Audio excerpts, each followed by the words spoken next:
Before we get into this episode, let's talk a little bit about our Discord.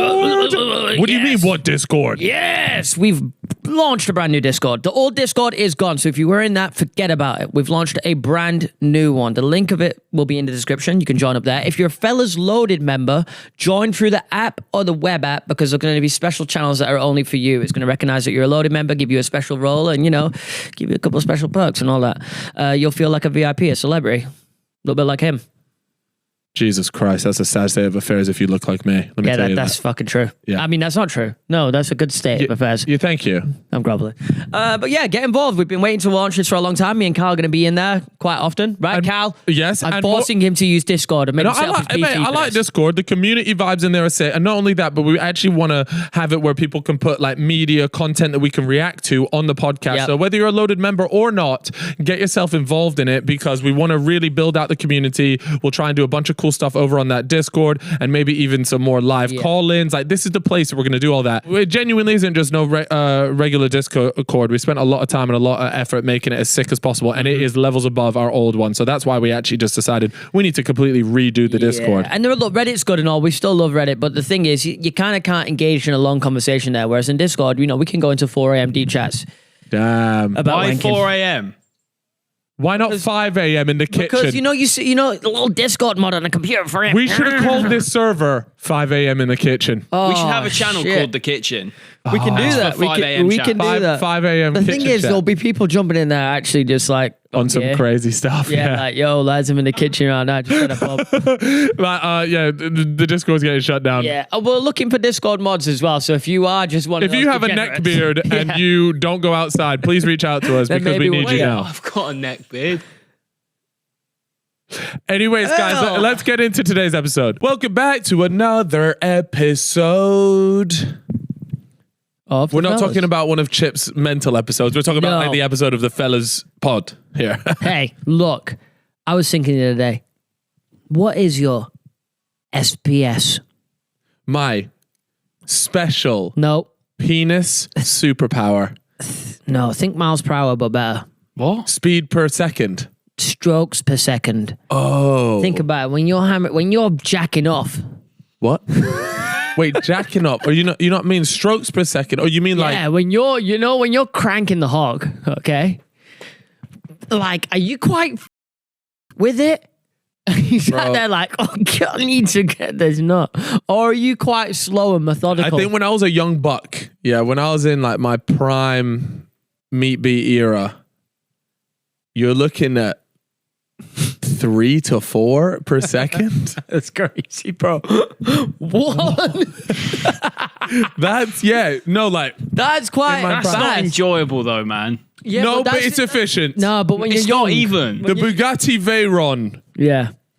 That's like a technical marvel, though. I don't think we can compare that. Oh, if you were to see the footage, you would have been marveling. That's for sure. Anyway, look. No, but for real. All I will say, Where was I even Lionel going with Messi is more efficient than Wilfried Zaha. this? I don't know what that means. Yeah, they were To both be kind of honest. techie ballers. You know what I mean, though? Just like when you're younger, it's just, there's no technique in it. It's not a display of skill. As you grow over, it becomes an art, really, an art form. What? So if you slowed down but perfected Like when you're the younger, technique, you don't even start with a full grip. what the hell were you doing when you were younger, bro? No, you're younger, you start out with just like... Can we not talk about children wanking? I'm talking about myself, dog. Nah, Why'd you do you've that? made that weird. Well, you Can you made just that well turn your weird, mic down for 2 minutes and let Right. us have a normal combo? We were Oh yeah, that's normal. It Yeah. was... You've ruined a real serious yes. debate there, to be honest. We were getting into it. Well, back to the fellas pod. We were trying to do the intellectual fellas pod for a moment. Yeah. Now you've brought us back down to earth. Oh no, finish your point. Finish your point. Speaking of Burger. Call me burger. what? You seen that clip What? of that Scouse kid? Me burger. Yeah. Did you see that he ended up getting sent loads of free burgers? What a hustle. Respect, man. He deserves it. He I deserves really that. rate that. Go on, Anyway, what were you saying? You were saying something. yeah, I was just saying Less because you were important. talking about More ejaculate. Obviously, that's part of the process to getting pregnant, and obviously Talia's pregnant now. So, like, congratulations! on that. Congratulations. Congratulations to Talia Marr and Simon Minter on conceiving. You know what? Here's a weird thing. What? Do you not think it's a bit strange how if you lot all think I'm going to say something nuts about Simon Talia. That's not what's about to happen here. Is that if somebody comes out and says, yeah, like we're trying for a kid. Oh yeah, and you're there like, so that's just another way that you're saying you're just hitting that shit raw and you're nutting inside. And you're nutting inside. Like, come on. Yeah, I don't think, do people really do that? Because I know they do it in the movies where it's like, yeah, we're trying for a baby. Oh yeah, no, people say Have you that. ever heard that someone said? Yeah. Yeah, people say that. Yeah, we're trying for a kid. Yeah. Really? Yeah. For real, they say that in real life. Seriously, bro. You just might not have been around many like I haven't. That's what I'm asking. That's why I'm asking the question, like, because you see it in the movies, but I've not really heard that before. Because I think after, I wouldn't help but think like, damn. To be fair, if they said it to us, like my first response would be like, damn, so you hitting that shit. Yeah, like you're getting after. But what's strange is like people will tell their parents like we're trying for a baby. Right, that's just, like that's weird, right? Yeah, that does feel a bit odd. People are more secretive about different. trying for a kid though, because in case like they can't have one. Yeah. No, that's fair though. Maybe it's more of an American thing. Nope. It happens over here for sure. Are you gonna let your family know at Christmas? Like, yeah, we're really fucking trying. Right now. No, we're trying like all the time right now. No. Yeah, she's leaking all the time. Oh, goddamn! Get me. I will not be doing that, unfortunately. What? Having sex with your partner? Yes. Yes.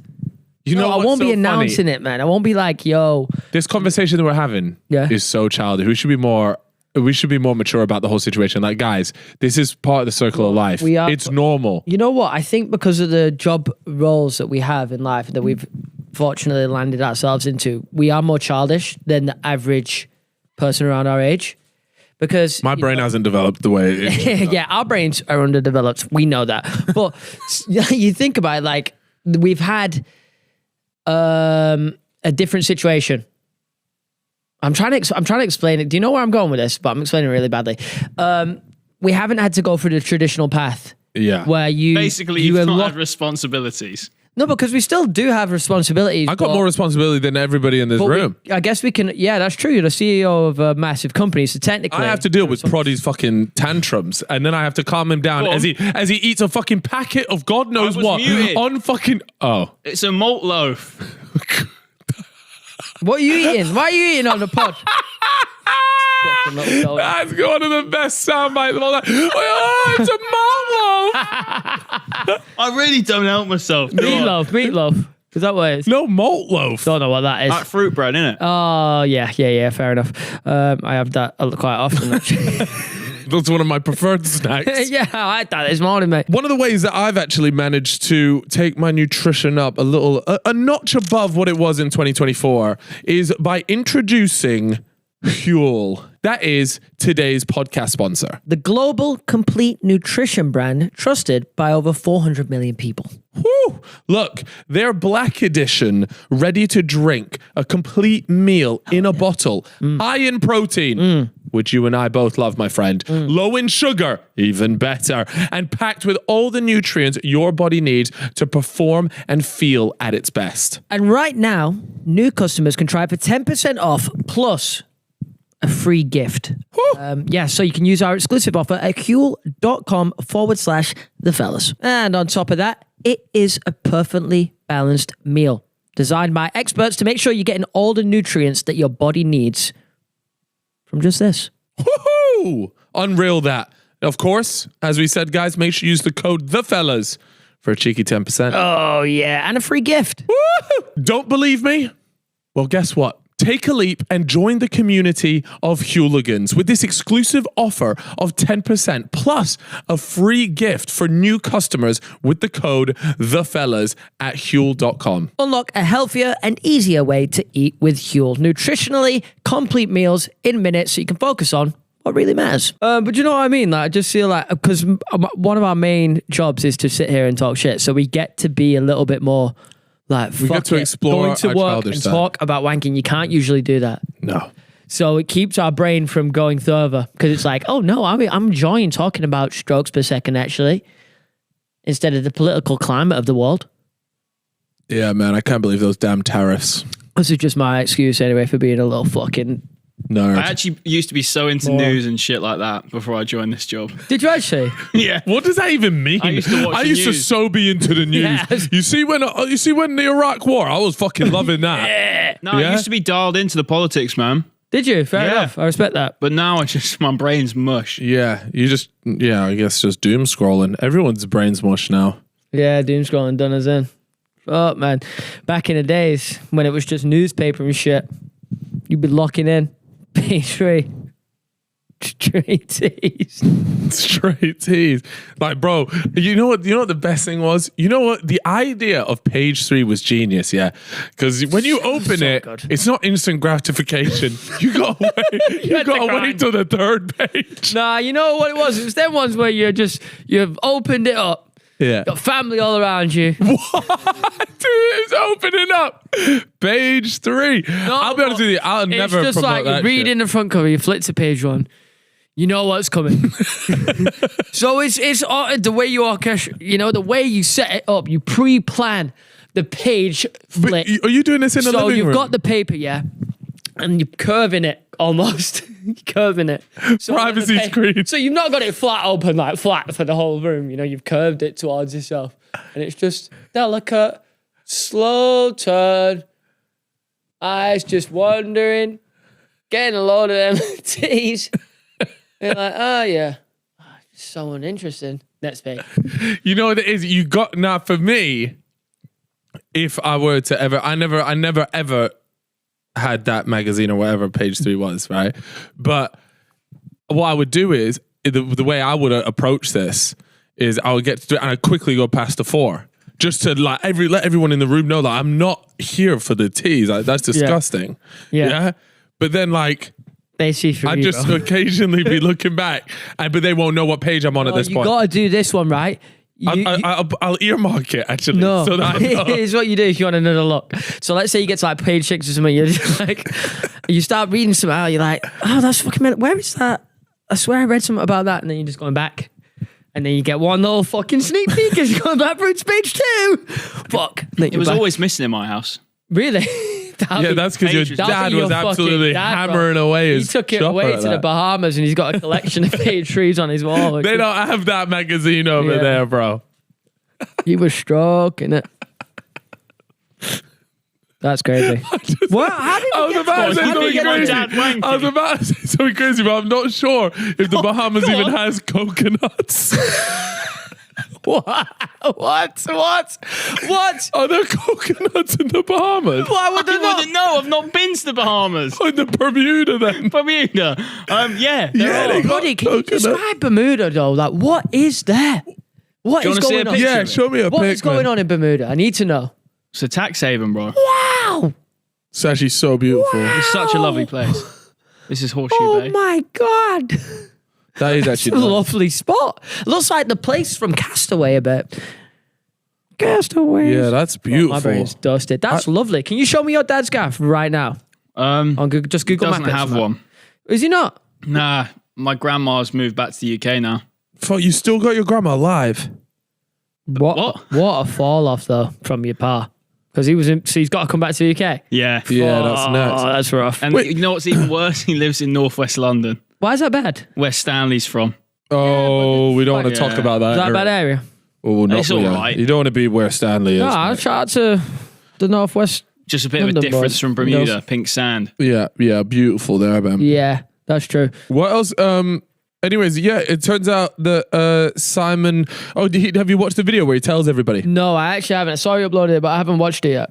Yeah, it's a very wholesome video Saw some actually. clips. I was whose reaction did I enjoy the most? Viz's irritated me actually. Why? Because it just took him way too long to get it. And I was like, come on, bro, switch on. Well, I've not seen it, so I don't. Yeah, it just that annoyed me.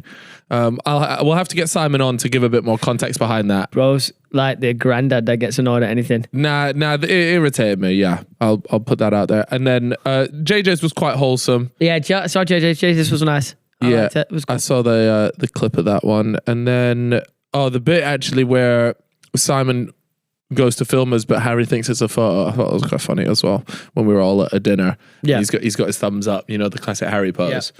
And yeah, it just wasn't a photo. It was a video. That's a good idea, though. It's caught him by surprise. Yeah, it's nice to have those moments on camera, you know. It really is. It is. Those are memorable ones. And not only that, but do you not think when he has his kid, he'll be able to see those? Is that weird? Reminds me of the Vietnam War, where they were using surprise tactics on US soldiers, like hiding under the grass and shit. Guerrilla warfare. In the Coochie tunnels. Yeah. That was going to be one of my... That's my next topic for you, actually. Simon's Coochie tunnels. The Coochie tunnels. I don't know. I've already know a bit about it, so maybe something else. All right, give me one fucking fact about it then. You've told me about it before on this pod, bro. Give me one. There was tunnels underground, and they were like a proper full-on cave system that they were using to hide from US soldiers, and then they would pop out and be like, "Fuck off." Right, you have. Maybe I will. I know about it from you, though. All right, maybe I'll pick something else then. Yeah, We'll go back to the. You told me about it. We'll go back to the I don't know too much about it though, but anyway. It's nice that we can make the parallel between Simon having a child and the Vietnam War. That's what I'm saying. That is what I'm saying. It's not. Yeah. It's a true skill to make parallel between anything, really. Did you have any inkling that he was? No, I mean, when did I have a kid? What did I see it? What was my first? Did someone put it in a chat or anything? I can't even remember where I was. Oh, I think Elliot told me. Said new vid out, and it was the music video, and we were doing. Oh, that was actually called. Yeah, the original announcement was in a music video. Yeah, that was called. Brilliant. That was nice. I rate that. And you got told when there was a sleepover. What's that? You got told at the sleepover. Was it actually a sleepover? No, we didn't actually sleep over, but it was just a bunch of boys. Was the offer there to sleep over? If I asked to sleep, I'd like to think he'd let me sleep in the spare bed. Yeah. You should have done a real sleepover, man. Nah. That would have been real nice. Get the tea towels out. No, I tell you what, I really... Get the tea towels out. You want to know what I really want to do? What? Is a LAN party. Bro, stop that, because I asked for a LAN party for my 30th and no one set me up. Yeah, do you want to know why though? Is because you need to have somebody that's willing to give up their gaff, and like your place isn't big enough. No one has a gaff big enough. Yeah, that's true. Yeah, you need like a space like this. Yeah, like with a circular table or a big table in the middle, 3 computers one side. What about fellas LAN party then? What do we do? What game do we play though? Oh, it's got to be COD Search and Destroy. Oh, that would be brilliant, wouldn't it? That'd be fucking brilliant, man. Mm-hmm. Wow, what an idea. Wonder if people have fucking watched that. Watch what? That as a stream. Yeah, I think maybe. Fuck, I'm bad at COD now though. I've always wanted to go back into stream. Speaking of video games, I was literally living in a video game for the last week. Why? In LA. Why'd you just sniff your fingers? Just keeping you on your toes, bro. Now keep going. At GTA, and I was just knocking around. You went to LA. Yeah, I didn't see a single fire. Well, now the fires are done, aren't they? Yeah, but like I didn't even see. Did you see anything like any like remnants of the fire? I didn't see one burnt thing. Well, you weren't at the. It was in the north of LA, right? The fires. Careful with that hat. Yeah. Oh shit! Be on my Elon shit. Yeah, be careful with that, buddy. Yeah, I didn't see nothing, and not good. I'm not sure if I want to talk about my new conspiracy theory on here or not, but well, it didn't happen. Let me imagine. Is that what you're gonna say? I didn't see anything. No, because you didn't go to. That's the only thing I saw was a QR code to donate. What? That's like going to fucking Central Park and saying, "Did 9/11 happen? I don't see no Ground Zero." Where's Ground Zero? I don't see it. It didn't happen. No, that's not the same. That's just similar. Because you're talking about something that happened 20 years ago. Party's going to come in with some bullshit. I'm talking about something that happened 20 days ago. Winds me up. What you've just said there will get less hate than when I said about John Lennon and Liam Payne. What did you say? Why are you making this about you? No, I'm not. I'm just saying, you're sitting there just saying the fires are fake. And I didn't say that. I didn't say that. I said that I didn't see them. But what's the conspiracy then? What's the conspiracy? The conspiracy is that they just fucking nipped that in the bud before I rocked up. They nipped it in the bud. They sorted it. They sorted it out. Yeah, I think they sorted it. But I didn't see anything. And the reason let me just say, on my flight in. Oh, okay, fairs. On my flight in, it looked. I tell you what, when I was on my road trip, I drove through a lot of like burnt down forests. In Canada? No, in my engagement road trip. Oh. Yeah. And you just see everything like burnt to a crisp, just wildfires and shit. I Did, didn't have to did anybody die in this Yeah. LA fires? Yeah, people died. Really? Yeah, people died.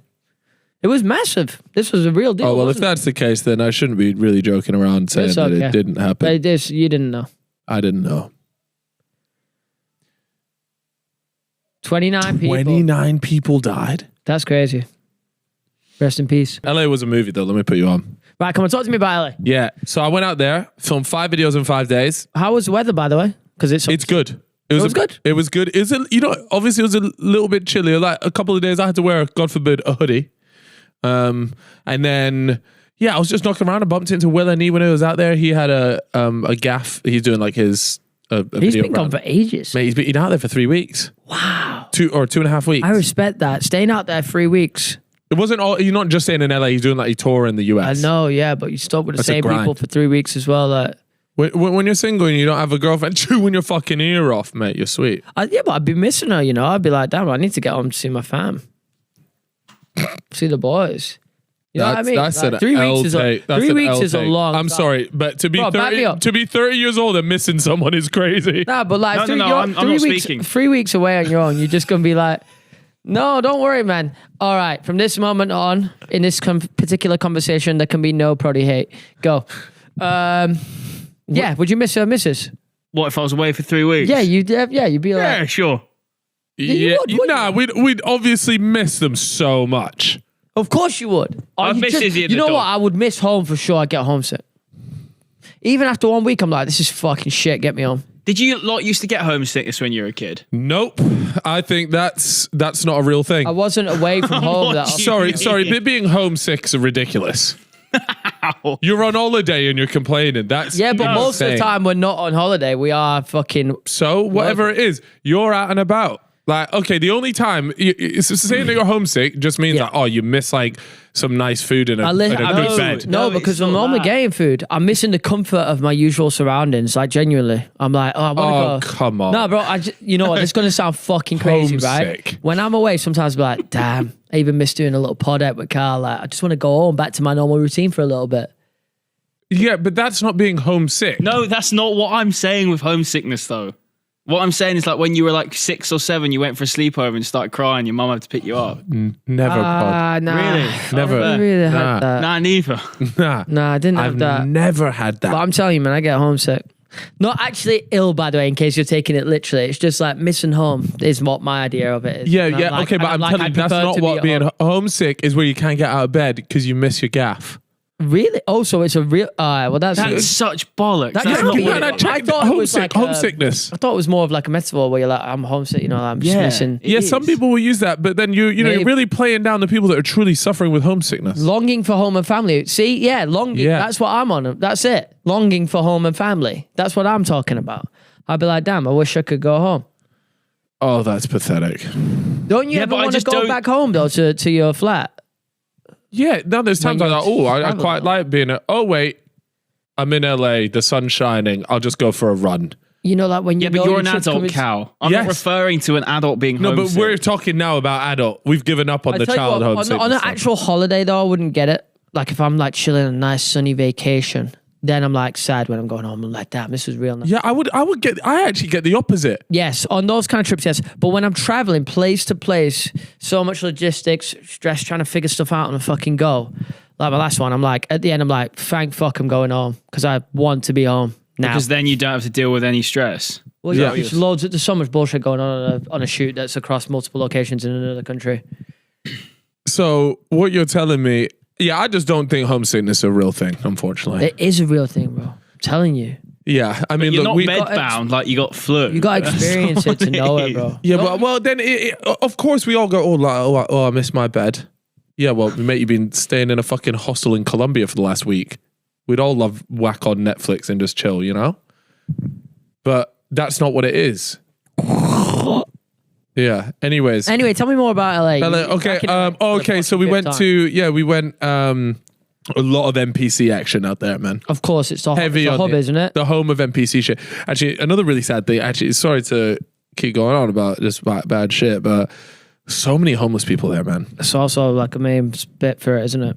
It's really depressing. just like, you just see like a lot of homeless people, and I'm just there like, this is not, It's strange. this is not right, that because LA is like you're that, looking isn't at these billion-pound homes. Yeah, it's like the biggest contrast ever. You got like Beverly Hills, Hollywood Hills, and then you got to Skid Row, which is just not that far, and it's like crazy. We ended up, so I went to go test out this pizza gaff, Yeah. and went a little further than most of the other places, and we went and got the pizza. I was there like, it's in a bit of a shady area. And I was there like, let me go do this review in a park. Let's just go walk to a park. Yeah. So we walked 10 minutes to, there's not many parks in LA, but we found one called MacArthur Park. And we take about, 20 meters in there, and I look around and I realize I'm in fucking zombie land. The place has it's homeless people everywhere. On every bench, there's a homeless person. On all the grass, there's groups of homeless people. There. They're all doing drugs. That was really nice though. No, this is obviously, mate, if you, like, I don't know if you could put MacArthur Park homeless. Were any of them swimming? Nope. Bro, look at That is this. a great point. I've never seen a homeless. So now I've it's never become seen a homeless person swim. I just want to mention that. Now it's become overrun by homeless people that have to pay rent to a gang. It's called the M13 gang, and they have to pay rent there, and it's a homeless park. And you'll just see, mate, it's honestly, look, it's like a zombie apocalypse. Oh, it looks welcoming. It's really sad, man. It's so sad. And I walked in there, I was like, oh my God, like, what is happening? And then I decided to Google it. I was like, first of all, let's get in an Uber and get out of here, because this is sketchy as fuck.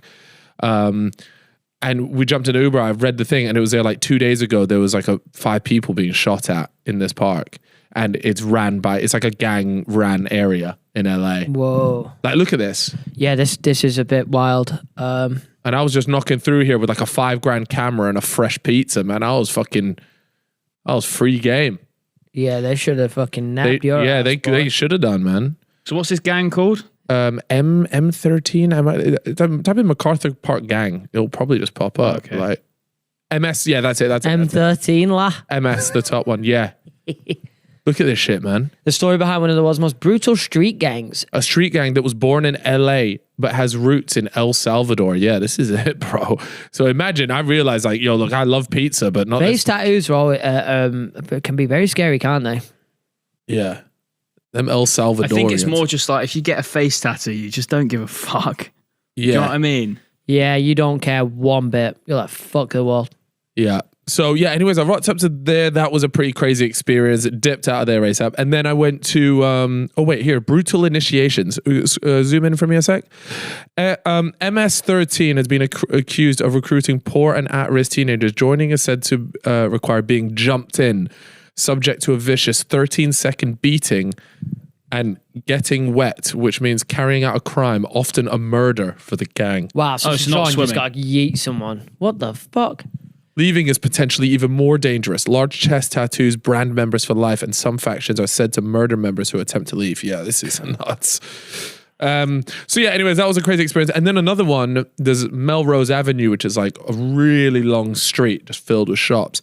And we were walking from one restaurant to another, and we see a record shop, a vinyl store. And we've got G-Film, my cameraman, who loves vinyls. And I was there like, oh mate, this would be brilliant. Like, let's head on in to this. This looks incredible. We walk in and it's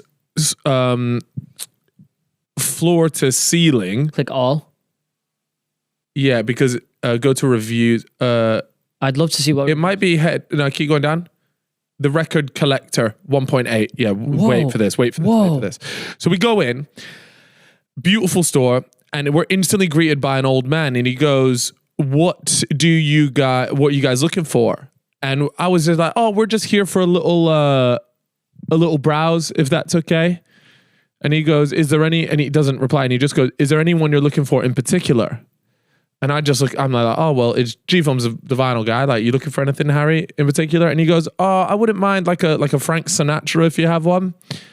And the guy's there like, right, over here, walks over to the Frank Sinatra bit. And there's a few there, and G-Film's looking at him, spends no more than 5 seconds, and G-Film's kind of like, oh, nah, like, not interested in those ones. And so he walks away from the Frank Sinatra bit and the guy goes, you interested in buying anything today? And we go, yeah. I was like, yeah, he might do. We're just going to have a little browse if that's okay. Yeah. And he goes, well, that's not a good business plan, is it? And I was like, what? He's there like, yeah, we help out real vinyl collectors, not casuals. And I was like, what? I was like, I thought he was like having me on a little bit. Like we were bantering and I was there like, oh, that's funny. How many records do you have in here, by the way? He goes, we've got 500,000 and these are only 1/5 on display. The rest are out back. So you're going to buy any or not? And I was there like, I'm not sure, actually. He goes, like I said, that's not a good business plan. You're welcome to leave now. Like that. Whoa. Points to the door and we just walked out. And me and G-Fun for like we were there like, oh, this, like I found it hilarious because I was like, this is just an old guy, grumpy as fuck. I thought it was so funny. G-Fun was really offended by the whole situation. And I was there like, oh, this is, yeah, that's weird. Anyways, next day, go up and we're going down Melrose again. And we're there like, oh, there's that record shop that we got bullied out of. And G-Fun was like, I'm going to leave a fucking review. So he was switching. I'm going to leave a review. So goes on to the reviews. Yeah, I've been got the reviews. And he goes, and he's there like, wait, bro, this thing has 1.8 stars. And I'm there like, what? And so it turns out he does this to everybody. Let me read out some of the reviews for you. Okay. Wow. I went here because I was morbidly curious about the other reviews. Yeah, it's rated 1.8 on Google, by the way. And we didn't know that. And I was not let down. After being told this was not the place to browse, I said, thank you. Yeah, see? He was told this was not the place for browsing. I said thank you and gestured to leave, and the owner stopped me so he could continue berating me for being a casual music listener. And I should have had a list of things that I was looking for. In fact, I did have a list, but I wasn't looking to spend more time talking about it to a music store owner who doesn't understand that music can be fun. Wow. Mate, now keep going down. Yeah. This is crazy, man. Keep going. Yeah, here we go. 1 star. The second we walked in, I was consistently pressured to answer questions. After finally answered properly, as he put it, he sent someone to the back to look for the album I mentioned. They didn't even have it. I told him it was fine and that I just wanted to look around. He told me, looking around isn't going to do anything for you, and continued to repeat to me that I need to return with a list. Very rudely, my ad. He went on to insult my partner after asking him what he was looking for. When my partner declined to respond, after that we took off. I wasn't going to waste my breath. Owner scoffed at me when I said I was looking for Bolacite, and then they said who isn't. Ended up picking I didn't have the heart to, yeah, so oh no. What a wanker. Spontaneously stopped by this seemingly intriguing record store, and after visiting the Melrose Trading Post, the owner asked what my friend and I were here for. I said we're just browsing, and he shook his head with disdain, rude demeanor, and unwelcoming customer service. He proceeded to shoo me and my friend out the door by telling us we needed a list. Yeah. Oh my Yeah, he God. said this isn't the type of store for browsing to discovering new music. I wish there was a sign. Yeah, there is no sign, to be fair. Y'all, please believe the reviews for this store. The owner is awful. My date had been before and didn't have a bad experience, so we tried again. He literally kicked us out the store because we didn't know what we wanted. Mate, isn't this insane? And I was there like, so, but imagine I hadn't like checked the reviews or anything. We walked in, we had no idea that was the rep of this place. And then when we read the reviews, I was like, wow. Oh my God, we all had the identical experience. Wow. He just said like, that's not a very good business plan. I was like, oh, right, okay, mate. How about you suck these That's balls, not even you a bad old video fuck? idea, you know, going to the worst owned stores in the world. But you just, just get seeing the strike vibe. down, wouldn't you? Because they're big bastards. Yeah. But just see what about, like going in there with like a little secret camera. Oh, mate, nah, he would have switched at you know, if he knew that you were like, Right. I wonder if because of the rep that shop's built, people go in and fucking wind him up. just to see what the vibe Or is. go in and like, hey, just want to let you know you're a dick. And I then mean, leave. but we didn't even do that. Yeah, like we of course, went you in were on a just- pure you were- innocent vibe, yeah. and he was doing that. So, Oh, that's so strange isn't it? to end up like that as a person. There's no love in you. Yeah. That's awful, man. That's a real sad way to live. So yeah, that kind of happened. We went to Saddle Ranch. Why have I heard of that? So that's a bar in LA that like David Dobrik and back in his like vlog era Used to go. used to always go there, but then it became like the hotspot for influencers in LA, and they would always go there. It's not like that anymore. But yeah, we kind of went there, And like Bryce Hall had a fight in here, I think, or something like that. Like TikTokers used to just scrap in here all the time. Is it a standard bar or is it like a table kind of club? Yeah, it's like a country music bar. Oh, that sounds good. Yeah, it was actually all right. There were no other influences in there, thank God. I was there like, oh, I hope we don't bump into any. Like, I just knew what the vibe could have been like. And I was like, oh no, I don't want to do that. But there's like a riding bull. You go on a mechanical one. I saw it on so we had a few drinks and did that. It looked fucking class. Yeah. So that was pretty cool. And next to that is actually David Dobrik's pizza spot. Dobrik's, yeah. Any good? I'll review it in my video. Okay, nice. So I'll let you know how that goes. No spoilers. Yeah. I know some people be like, oh. I always thought the branding and the look of it was fucking sick. It is nice. Yeah, the branding is top notch. It's quite small, but I guess, yeah, it's just like a takeaway pizza spot. And it's right next to that Saddle Ranch. So he got like the perfect location at the time. Great location. Because imagine all the influencers would go in and just like nip across for a pizza. And then get a little David Dobrik pizza. Oh, wow. Smart move. Wonder if it's doing well for him. Yeah, I mean, mate, on one of the nights we were there's a queue out the door. Well, it's still open as well. Like it's been open for a while, right? Yeah. Dobrik's. Yeah. Shit. Yeah, that's a good point. How many are there? I'd love to know. I just thought there was one. I don't know. But another thing was in one of my videos where I was doing testing worst rated food spots out there. Yep. Mr. Beast Burger is one of the worst. I was like, what? Did you do it then? No, because I went to order it from multiple different locations. So first of all, on their website, they have like physical locations. Yep. They're not there anymore, but they're still on the website. On the Mr. Beast website? Yeah. On the Beast Burger website. Okay, so he shut down the physical location. What's there I guess so. What's there? I don't know. It just like, I thought I had like the wrong address or something. And so anyways, I left and I was there like, cool, I'll just order this online and get it delivered to me. Yeah. And then every time I went to go do it, it would just be like unavailable. So I think they've just completely shut down now. Yeah. Because there was a big lawsuit that was happening between Mr. Beast and the company that was delivering the burgers. Because of the quality of the food. And the quality wasn't good. Yeah. So I think they've just wrapped up the operation. From Mr. Beast. Okay, so is there any open now, Prada, or is that? Having a look. Is closing in America, right? Yeah, hold on here. Oh, it's here in Melbourne, though. They're operating from their own stores instead of partnering with someone else. Goes, okay. So maybe it's just transitioning. No, but that was 2 years ago. 2 years ago. My bad. But anyways, I couldn't actually get my hands on a Mr. Beast burger over there. Did you see any of Ryan Trahan's candy? I bought some in New York. I don't know what his What's candy it called is, again? sorry. Joyride. It's really nice. Is it actually? Yeah. I was confused when he first launched that, and I was like, is that the right move? And it looks like it's fucking flying for him. There's a guy recently, a YouTuber, that sold his candy business for like 100 and something. Strips to Hershey's, was it? Yeah.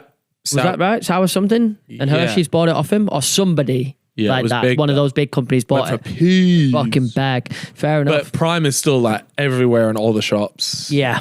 Not surprised. Like, I'm hearing the Prime's fallen off tagline, but I'm just not seeing it. I actually saw Messi's drink when I was in Canada next to Prime. Really? So, yeah, it's Massy or Mass Plus or whatever it is. Yeah, Mass Plus. That's it. It is just really similar. Yeah. Still not sure what's happened there, but how they get away with it.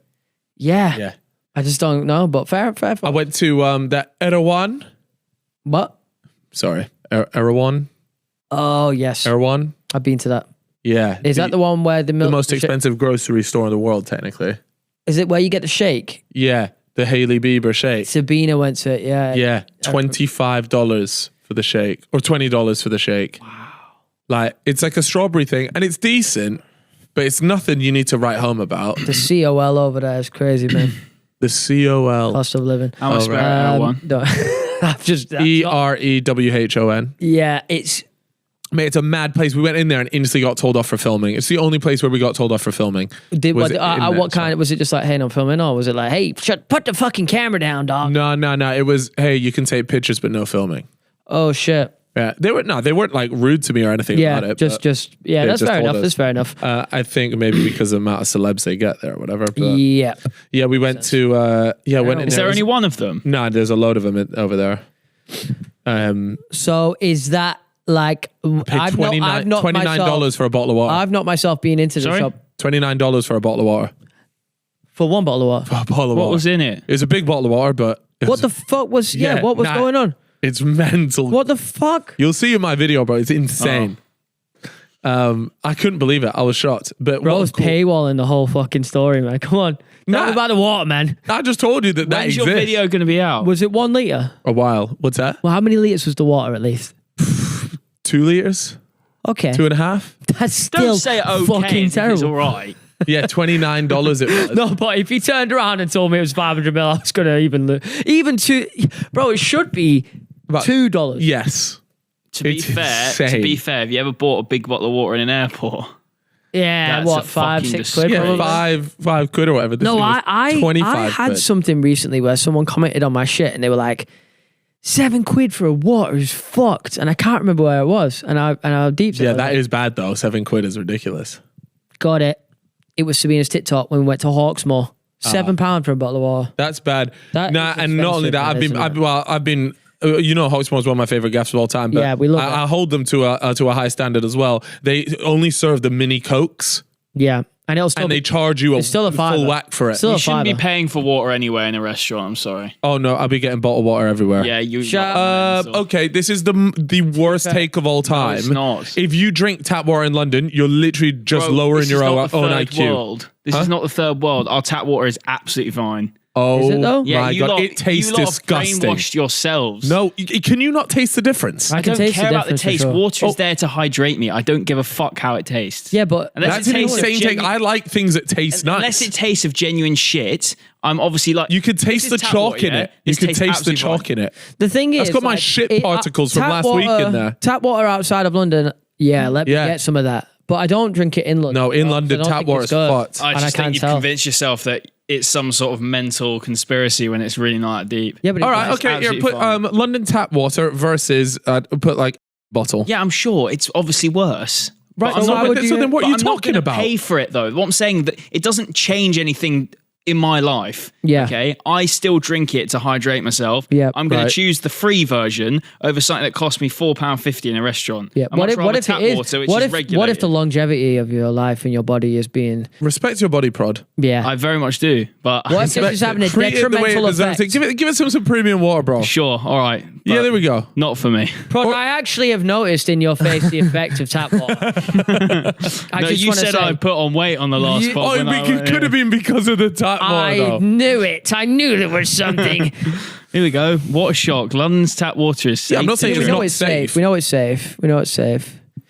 In fact, tap water around the UK is rated amongst the best in the world. That's not in London, surely, because that's gotta be fucking capped. Mate, I tell you what though, in Scotland, I prefer my tap water to bottled water. Sure, I can get because that. it's unbelievable. Yeah. Fresh from the I had some mountain. nice tap water in Canada. Yeah, I mean that'll be fresh off of the Mount Everest or whatever they got up there. Yeah, I was floating around whistling. I've had that. some shit tap water down. What a podcast chat, by the way. Bad tap water down on the coast. Really? Yeah. In Bournemouth, I had some really bad tap water. Is this some rage bait?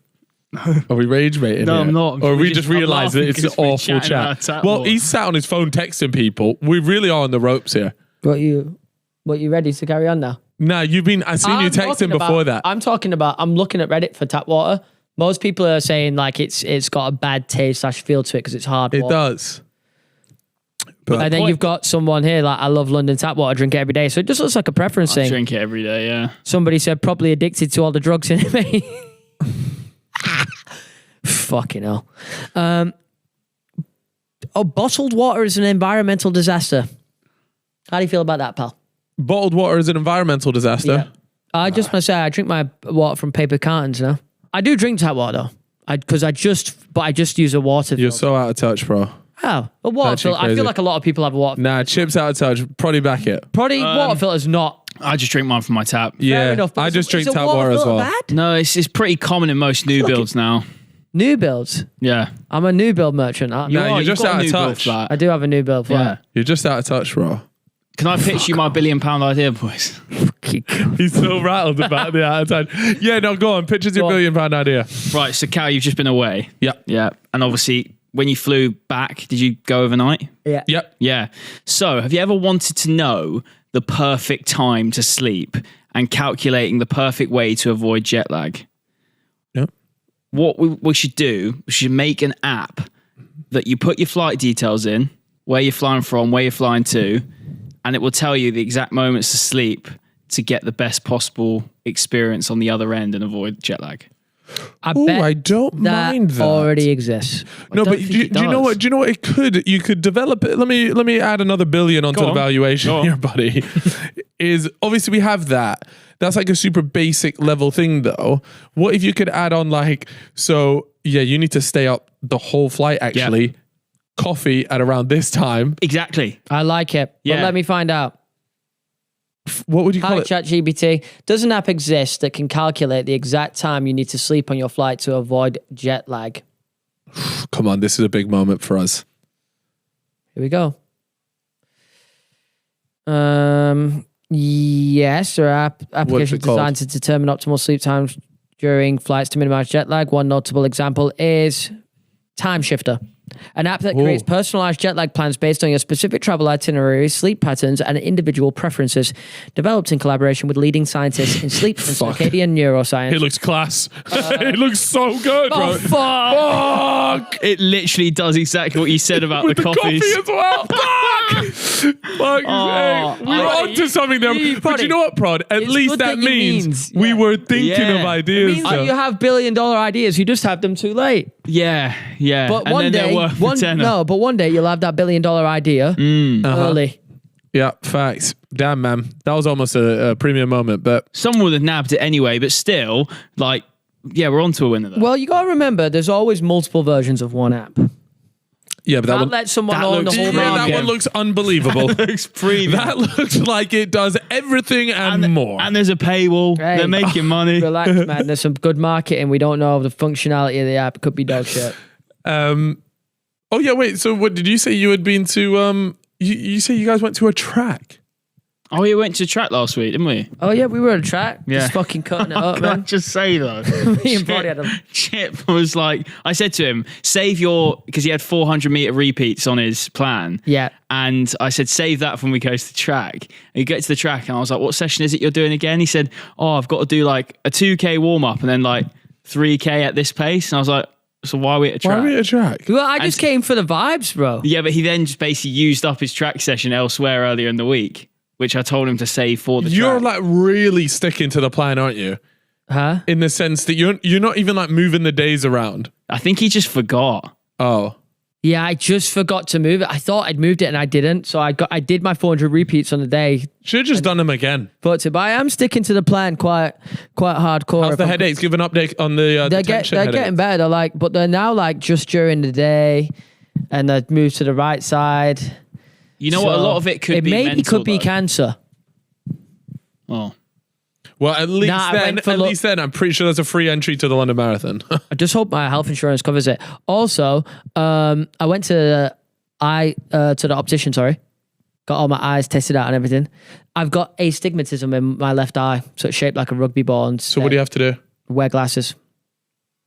So my eye on my left eye is overworking. You four-eyed little twat. I only have to wear them when I'm looking at computer screens and stuff. So concentrating, driving, Womp womp. stuff like that.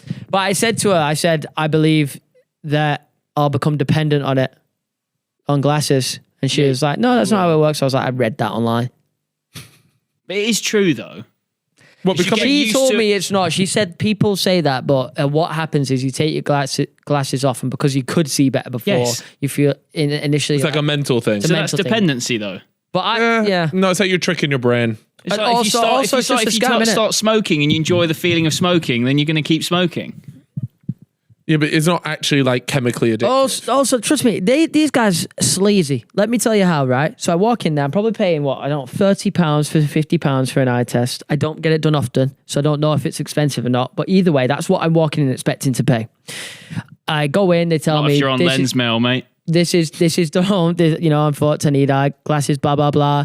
He's like, well, here are the men's glasses. And I'm like, 150 quid's a bit steep, but if I'm going to need these and it'll stop the headaches, then I'll get some. And he's like, don't worry though, you know what? It's buy one, get one free. I was like, oh, it's all right, that, isn't it? I'll take a second pair, it'll look different. Switch it up. Get to the till. He's like, right, your prescription says this, going to be ready in 5 days. It's £150 for the glasses, £50 for the test. Now, you're going to need a special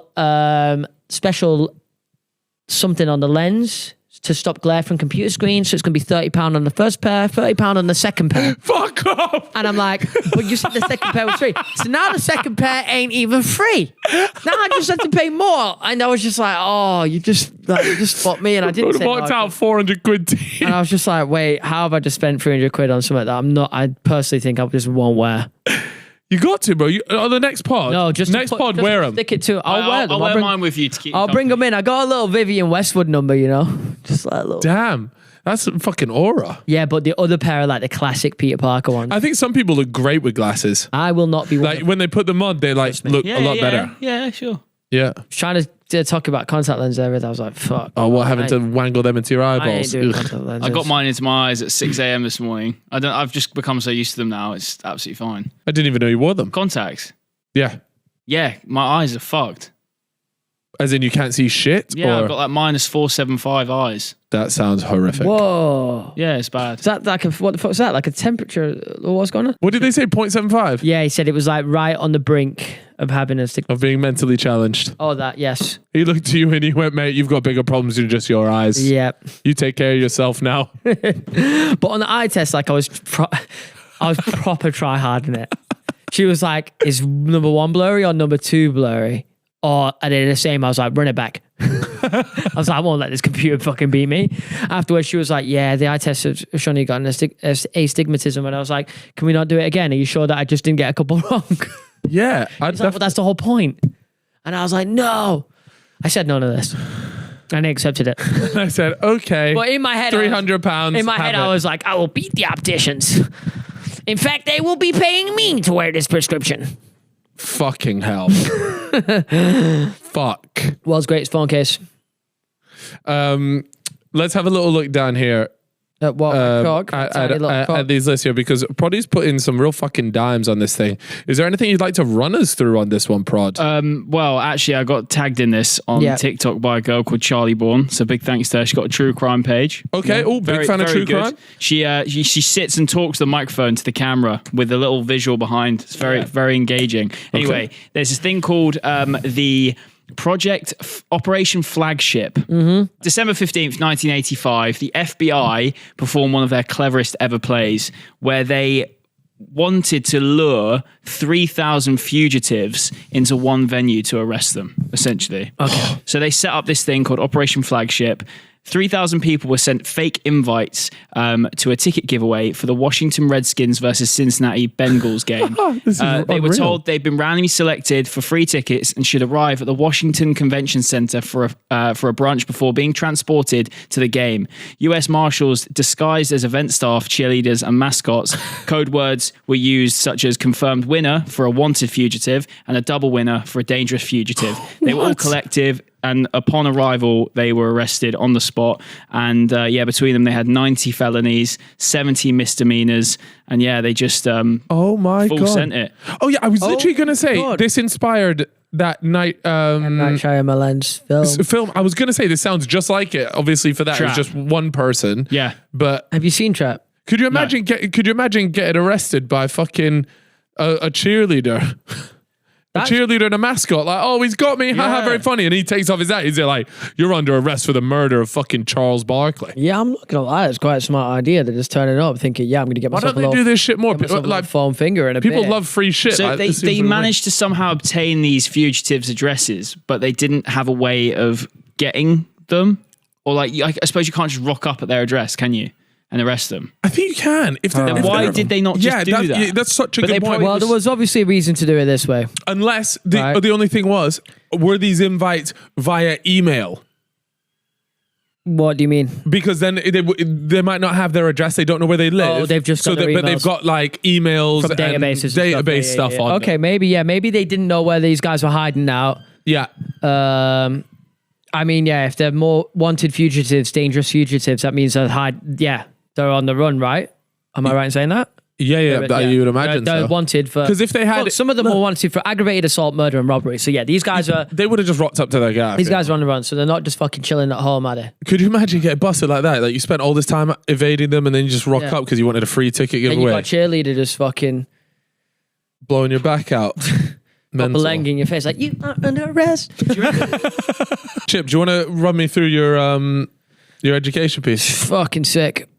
It's a really good one. All right, let me get my notes up because it's actually a little bit longer than I thought it was going to be. All right, I'm ready. What's the topic? So you know how I spoke about that, like we mentioned it on the pod. I was like, oh, do you remember them people that were printing money and ran away? Yes. Oh, they were on the run together. They were like a couple. I was looking for that and I couldn't find it. But instead, I stumbled upon the world's greatest counterfeiter. Ooh. He printed $250 million in US dollar bills, $20 bills in cash. Frank Barassa was the guy's name, born in Quebec, Canada. He got into a life of crime very early, at the age of 12. In school, people were bringing in like bags of clothes, shoplifted clothes and stuff. And instead of shoplifting himself and doing that and selling it at school, he became a middleman. So he was like, organizing at 12, by the way, organizing like the sale of that. So he's making a couple $100 a week, whatever. This is good. It leads him on a life of independence. Anyway. Obviously, with crime at 12, like because that's what you want, really. Yeah. At 12 to be independent. But I mean, look, he's just probably running in the wrong circles, whatever. He gets expelled from school at aged 15. So that was a problem. No surprises there. Yeah, gets expelled. Goes on to work as a legit mechanic, but at the same time, he's selling stolen car parts as a middleman, bits and bobs like that. So he's still a dodgy geezer. As he grows up, he goes into a legitimate business. He starts his own business where they manufacture brake pads, and it's kind of a disaster. It's a disaster in the sense that he was having to work 20 hours every day, nonstop. It was actually a successful business, but because he was working 20 hours, he was hating it. He was having nervous breakdowns and all that stuff. And he was like, no, I'm sacking this off. So he sells the business in 2004. And with that money, he goes on holiday for 2 years. He's like, yeah, I just need a break. So he goes on holiday, blah, blah, blah. It must have sold pretty well then. Must have done some decent cash. If you're just sacking it off for 2 years. I didn't actually manage to find the exact number, but he's obviously done well enough to be able to sell it and fuck off. 2006, he gets into marijuana dealing.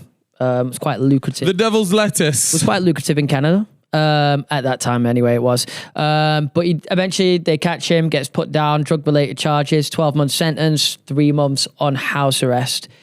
So I'm not sure if he actually served the 9 months in prison, but that's what I've got from that anyway. Sorry, I always say I'm done. I got you, bro. I just locked you in. That's free of charge. I do need to fix that. Okay. Right. Once released. I like that. He's driving. Did I do it again? Yeah. Right. Once he's released. We're going to jump in on this next time he drops it, okay? He's released and he has an epiphany one day in his car. I can't stop. That's bad, it's goaded into me. Oh, this is terrible. Right. I'm trying hard not to say it now. Go, lock in. I knew it was cooking. It was under the breath. Now you've said it, I can't stop. Oh, no, it's just fucked my head up, this has. No way! No way! You're cooked. He thinks everything he's doing for him. I'm going to have to just read the notes now. No, don't read the notes. It's supposed to be a conversation, so... Yeah, but it's a long-ass story, so right. I will forget. Like, I could tell you, but you'll miss details and stuff, and then you'll be like, oh, well, fuck knows. Realizes he's doing everything, like all this crime and everything. It's all just to get money in the end, and he wants to, cut out all the bullshit, dodgy stuff. He was going to organized crime, drug pickups with armed men with guns and shit. He's like, fuck this shit. Like, I only want the money. So he's driving his car as an epiphany. I feel like you guys aren't even listening now. No, I am. I feel like now you're only thinking about when to say I'm locked in. He has an locked in. epiphany, and he's like, "Fuck this! I'm gonna start printing my own money." Yeah, I mean, that's a pretty obvious solution to getting more money. As you do. Fuck Yeah. it. I'm going to start printing my own money. When was this? This must have been around, it must have been around 2007 and 8. Okay. So he starts thinking, right, I'm going to do this. I'm going to do this for fucking real. He starts researching how to make the perfect US dollar. Okay. So he goes for US dollars because it's actually, he believes it's the easiest to make. Yeah. And obviously it's also international currency. So there's just so much more you can do with this instead of Canadian dollars. Yeah. He puts... Think about the audio listeners, and then they're going to get the full story. I'm done. Sorry, I'm done. 18 months it takes for this guy to perfect the US note. 18 months. That took a little while. Come on, bro. Yeah, it's also, they have Photoshop also back US then? note as well. Yeah. It's made of paper, whereas everything else is polymer. So paper is just easier as well. Yeah. And here's a Their money really is still interesting paper thing. as well. To make this money, all the details, all the security details about security strips, the little bits that actually show is this real or not, Right. like the actual materials it's made of, which I think was 75% cotton, 25% linen. Yeah, like the Well, face. their money's made out of linen. Yeah, that's what the US Jesus. dollar was made out of. Sleep on that shit. Anyway, he finds it all on US government websites. All the information he needs. He's finding it on Like the ingredients to their make own it. websites, the ingredients to make it, what the little security bits are, what face was on there when you put the pen over it and stuff like that. hell? All those little bits, the security strip that says US 20 on it. He finds all this out through the government websites, and he's doing it in a smart way. He's bouncing between internet cafes, getting all this different information from different Oh, ones. wow. Okay, so he's So actually, at least, he's a so smart cookie. he's a smart cookie. He's not doing this from his fucking home connected Yeah. to his, Wi-Fi. Yeah. He's proper fucking locked in. He's also jumping on chat forums, stuff like that, just to get the final little bits and details. But 18 months he spends on this, so he's really not fucking around. And he noticed that the main thing, the most important bit, was how the US dollar feels. Majority of people, or at least people that are in the counterfeiting business at the time, people into that fraud stuff, would be able to tell by how it feels. And that's probably the most important bit, as well as some of the security features. But sorry, blah, blah, blah. Let me get back to my notes before I forget. Cool. Here we go. 2008. He starts contacting paper mills, and he's invented this alias. He's called Thomas More. So he starts messaging them saying what he needs, like, hey, I need this kind of paper made for rags. It needs to be 75% cotton, it needs to be 25% linen. And all these paper companies kind of just turn around and go, it sounds exactly like what you need to make counterfeit Cash. US dollars. So we ain't fucking making that, pal. Because the secret ingredient to making US dollars is not a secret. It's kind of publicly known. Everybody knows what it takes. And there's only one company in the world that's ever made the paper for the US dollars. I think I had the That name. must be a pretty sweet business. Yeah, Crane and Co. Sole producer of the paper used What's for it the US called? dollar. Crane and Co. Imagine you won that contract. But yeah, That's pretty sweet. they saw through him, and he's like, right, fuck, this is obviously not going to work, but he's going to change. He's going to change his idea. So he creates a new alias called Jackson Maxwell. This alias was meant to be an owner of an investment company or an investment firm or something like that. And this is a little bit of a smarter tactic, I believe. He said to all the companies that he needed this specific paper to create dollar bill bonds, like $20, $30, $40 bills, and it needs to be counterfeit proof. You know what I'm saying? Like, he's saying that to the companies, like, this needs to not be able to be counterfeited. We need it for $20, $30 bill bonds, blah, blah, blah. A lot of companies still say no because it just sounds shady. Yeah. Until a Swiss company, and the company is called Artel Paper, goes, oh, yeah, we can do that. We'll do that. And I don't know if it's potentially because it's a European company. They're just less not familiar that with arsed. bills. Like, they just don't know. Oh, yeah. Like, they're dealing with a different currency. So maybe they just didn't know. But either ways, they finally gets one. So they start emailing back and forth what he wants. He starts, as he's emailing them, he's changing little bits about it. He's like, oh, can you actually add this? Can you add this? Can you add this face on there? Well, are they not going, hold on, we're making a dollar bill here? Yeah, so that's what I mean. There's a specific face that needs to be added onto it. I Yeah. forgot the name, and annoyingly I didn't put it in my notes, but he asked for that to put on. They do it. He requested a security strip that says USA 20 on it. claiming it was for his $20 bonds. And they put it on there. Now, they apparently, at this point confuses me a little bit.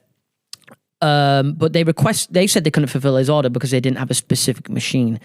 So he actually goes and spends $15,000 on this like paper printing machine, specific one. Well, I got the name of what it was actually. Printing drum from Germany, and it ships it over to them in Switzerland. Damn, he's like invested a lot of time and money and effort. Well, the actual amount that he invests overall in this gig is about $300,000 that he'd saved up from his illegal activities. So he'd invested about $300K.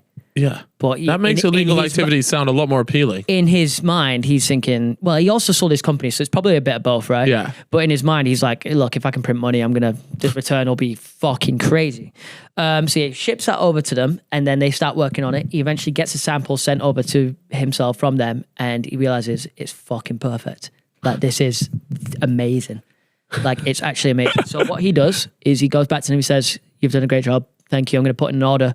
The minimum order that they would allow for is a $50,000 order, as in real $50,000, which once he received the paper and printed the actual stuff onto it, would be worth $250 million in counterfeit money. Got you. So 50 grand's worth of this is actually $250 million of fake notes. Of fake notes. And just 20s. Just 20s so that it would go more under the radar.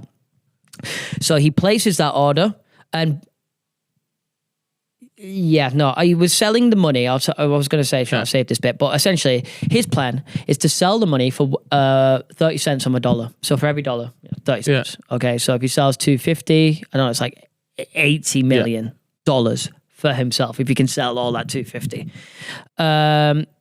Okay, so next up, he's got an acquaintance that's done time in prison, and this is so strangely convenient, that had worked at a professional printing company and could help him get the professional printing press that he needed.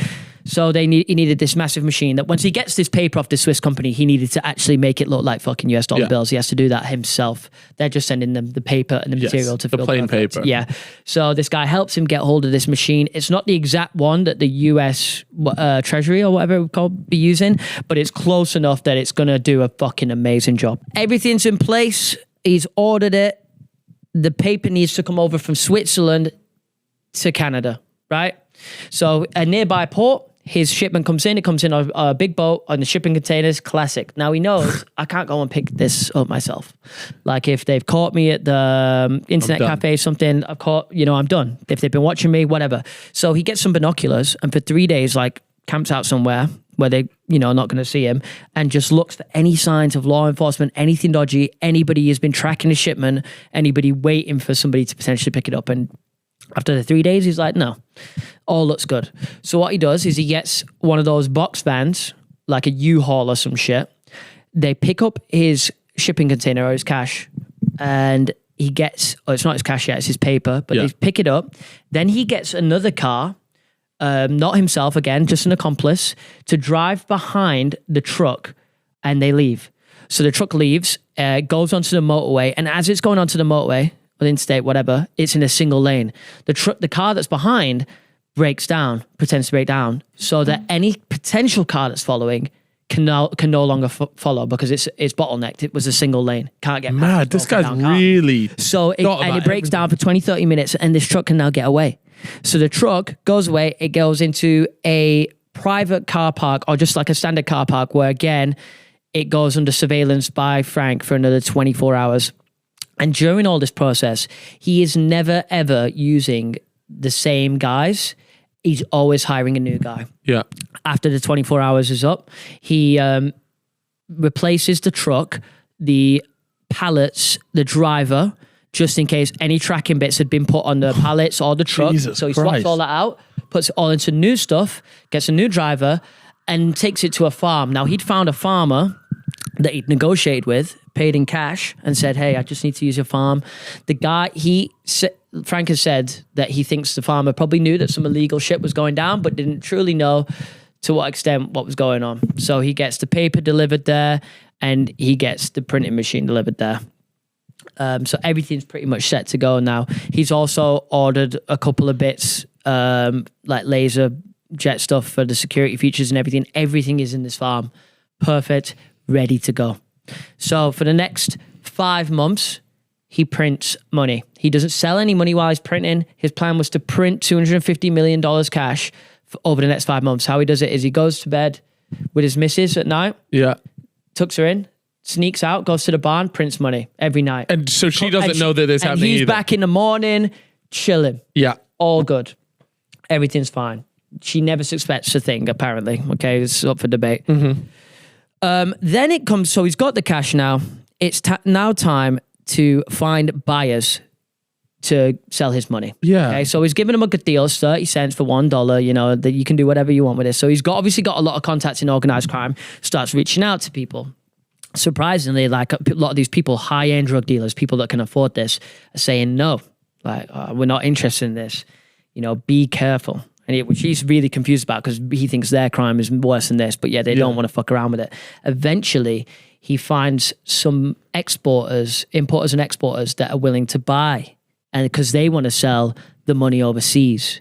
Right. So, nice. And of course, if it's sold in Africa, Europe, whatever, it's going to be harder to trace to the source or to whoever the guy is in Canada. So starts doing that, but initially they start by buying just like $10,000 worth, whatever, like not a lot. And he's a bit frustrated because he really needs to move $250 million here. He's selling fuck all. But once they get hold of the first batch and they realize how fucking good it was, they start upping the orders to 100,000 and eventually $1 million per order. So it's going fucking crazy. Things are looking really good. Eventually, he needs more customers, right? He's still got a lot to shift. I think he's probably shifted about 50 million of the 200 million so far. He finds a man called Eric. Now, Eric was a guy that dealt with stolen trucks. Now, Eric, for 2 years, had been selling these stolen trucks to an undercover cop without realizing. So Frank was going to sell it to Eric. Yeah. You know, Eric's finding buyers, whatever. He's like, I can help you find buyers, blah, blah, blah. So Eric tells him he's got a buyer, this undercover cop. And he's like, oh, okay, cool. He's like, wants to buy 100,000 worth. It's like, fine, yeah, fuck, let's do this. Buys 100,000 worth. Guy goes away. He loves it. And he's like, yo, Frank, he loved it. He wants to buy more. No problem. So they rock up. Frank rocks up to this deal. They arrange a deal for the next day. But Frank is feeling a little bit like, sus. Oh, shit, something feels a little bit sus. I don't know, maybe gut instinct or whatever, but he was feeling a little bit sus. So the undercover cop had obviously gone back, told everyone, hey, we're setting up this meet. I'm going to find this guy. He's selling counterfeit money. Here we go. We're going to get him. So there is a surveillance helicopter deployed in the air following Frank with the car to the meetup in the house. Now, on this day, for whatever reason, this gut instinct, he just felt too paranoid. Instead of parking on the driveway, Frank reverses the car all the way into the garage so that the helicopter can no longer see him. He don't know the helicopter's there. It's way too high. They have no idea about this. Oh, wow. And the deal goes down perfectly. Like everything, like to them at that moment, not hitched. Money exchange, blah, blah, blah, go home. Now, I think it is the next day. I don't know if it actually is the next day, but I've got the day. Anyway, May 23rd, 2012, after that's gone down. Well, this is quite So recent. he'd been hustling this for like 4 years then, right? Yeah, I mean, it took a while to make it, and then he's been hustling it. Yeah, but so at this point, 50 mil has gone, right? So he's done 50 mil of the fake money he sold it for. So whatever that is, we'll figure it out later. Anyway, May 23rd, 2012, police turn up on his door, and he is arrested, and so is his missus. They had a search warrant. They go in, they find drugs, they find guns. I think the guns were legal. They find $1 million in fake cash. Now, previously, they'd only bought 100 grand and another 100 grand. So now they found $1 million in fake cash in his house. Yeah. And they'd found counterfeiting pens, like pen checkers. So it's all looking like case. A bit peak for it. It's looking like case closed. Yeah, you're fucked, buddy. Printing plates too. Okay, so it's a massive crime. Now, initially, he stays completely silent. He'd prepped in his mind this. He realized that the crimes in Canada were not going to be punished that severely. I think I've got it down here what he thought he was going to get. I think he thought he was going to essentially be getting 6 years and serving about 12 to 18 months. So worst case, he thought, yes, it's slap on the wrist. The Canadian law are not going to fuck me up too much. Now, this is where it changes slightly for him because they're like, look, we got your girlfriend. We are going to press charges against her, even though she had nothing to do with it. We're going to press charges on her, take the house, all this kind of shit. Now, he's like, I don't want that to happen. So he confesses. but he's only confessing to what they know. He doesn't go, I've got 250 mil. Yeah. I've got all this. So this has been a massive operation. He goes, yeah, it's true. Yeah, I've done this and that. I've got the million. I'm planning to sell it. It's fake money, blah, blah, blah. Thinking this is going to, save his ass. He'll go to prison for a little bit. But this is where the twist comes in for him. The two secret US Secret Service agents walk in, and they've been a part of the whole thing, and they go, yeah, we're going to extradite you to the US. And in the US, he was looking at 3 separate charges, one for the printing press, one for the actual money, stuff like that. And each charge was 20 years. And he's 40 years old at this time. So it's essentially a death sentence. So he's fucked, and he's like, oh yeah, well, this is looking a little bit crazy. Yeah. This is where it gets crazy for law enforcement. He has a very good lawyer.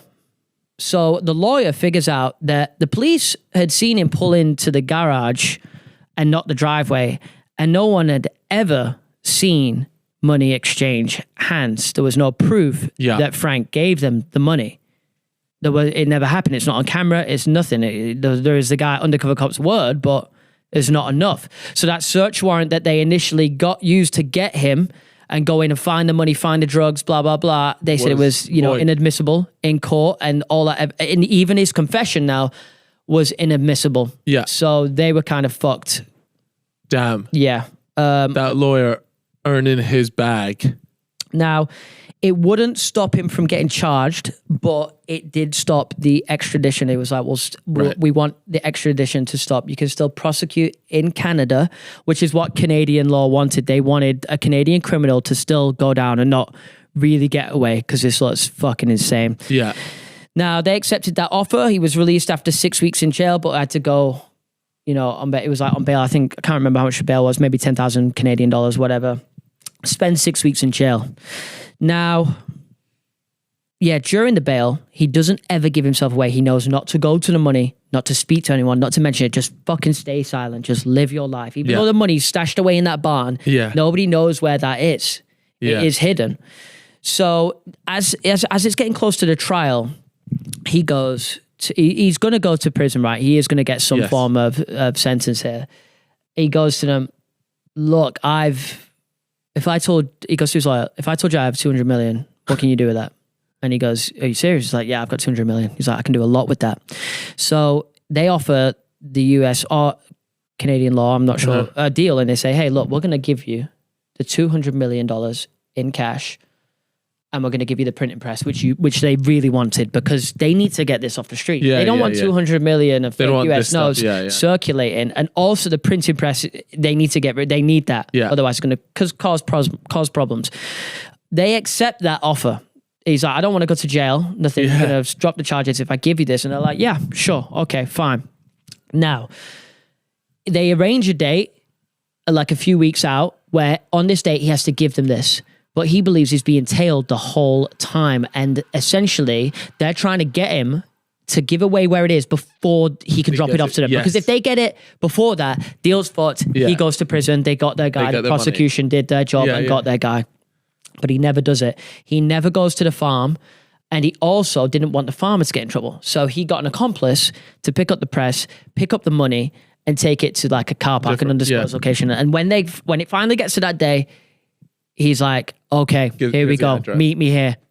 And he's there. They come. He opens up the back of the truck and he's like, here's the 200 mil in the printing press. And because the deal was signed, everything's locked off, he gets away with it. But what he does get is a fine. He gets a fine for the drugs that they found in his car during the raid of $1,500 Canadian. And and he gets away with it. And they noticed as well, there's 50 mil. Any of the money? Yeah, 14 million US dollars. No! Because he sold 50 mil, which equates to about 14.7 or something like that. Oh, so he's made 14 mil for 6 weeks. I got away with it. Can I get you to pull up a video? Yeah. Can you go on Frank, just type his name in. What was his name again? I fucking forgot. Frank Barassa. Go on YouTube. That's a fucking belter. There's a 4-minute GQ interview with him. Just put on your headphones because he says something really funny at the end. Go on YouTube. This one? Nah, I can't remember the thumbnail of it. Go to YouTube. Okay. It was GQ, I think, if that helps at all. Yeah, 1 second. Yeah, go to kind of like near the end. 1 second. Is this the bloke? Yeah. This is him doing a full-on interview. He says he was like the best counterfeiter of all time. Crazy. Oh, this guy's got an insane amount of aura. I can tell. He's actually really smart the way he did like everything though. Yeah. Back to the end, yeah? Yeah, keep going. There's like an interview bit near the end. Keep going. The order can be... Yes, go there. And I was fined $1,500. I printed 250 million before I even sold one. I gave back 200 million. So you do the math.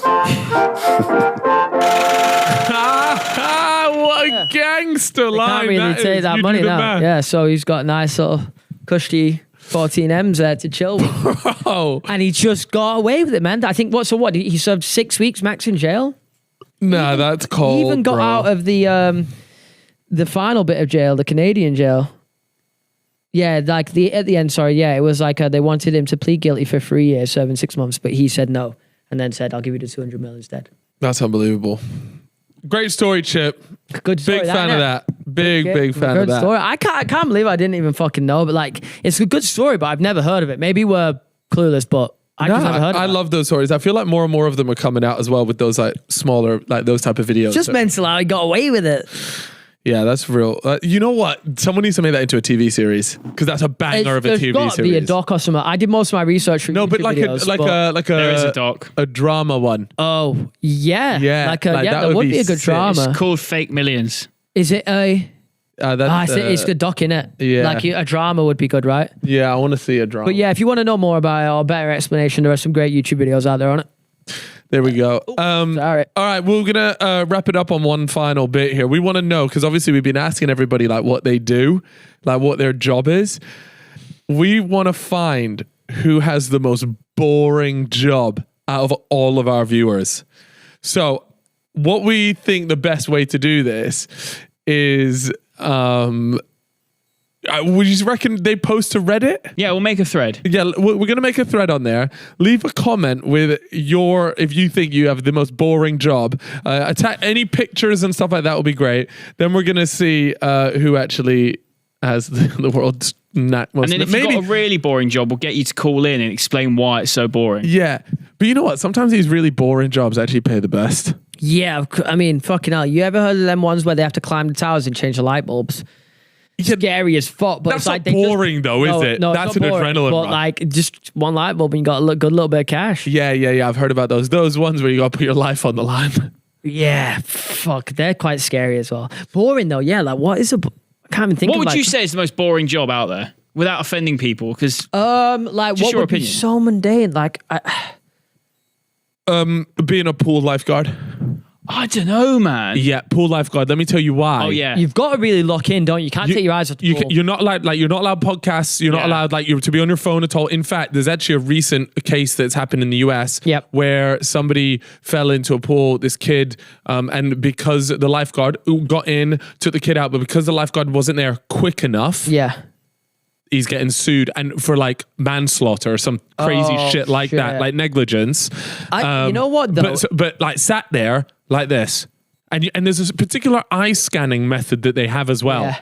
I forget the name of that one, but they have to sit there like this for hours, bro. You're out of your mind if you think there's like, that's what I was saying. If you're doing like a night shift and you're working security, you just whack in a little AirPod, you listen to the fellas and you enjoy. Yeah. Anything, yeah, I think you're right. Anything where you can't really talk to somebody because you need to be concentrating, but you can't listen. You can't consume media because you need to be switched on for something to potentially happen. Yeah. And not really allowed to get distracted with your co-workers because you kind of just need to be lots in, otherwise. Yeah, you probably don't have any co-workers if it's the most boring job. But also, like, boring is subjective though, isn't it? Do you know what I mean? Yeah, someone might just be loving scanning that pool. No, not that. Like for me, the idea of gardening doesn't really appeal to me. No, but to like someone else, that is fun. Yeah, but gardening I could understand because like you fucking cut a sweet bush. Like it's like look at the shape. Fuck, I trimmed the shit out of that thing. Look, it got perfect shape. You take pride in your work, I can imagine it could be. There's that guy on TikTok that goes around to people's houses and does them for free, like old people's houses that can't afford it, and just like trims up their bushes, bro. Yeah. Premium job. Locked in. All right, guys, look, we're going to leave you with that. I hope you guys have enjoyed this episode. Of course, if you had, then be sure to leave us a rating over on Spotify. We want that 5-star. And of course, if you haven't already subscribed, then please do so. We will chat to you all in a bit. Bye-bye. Freaking go.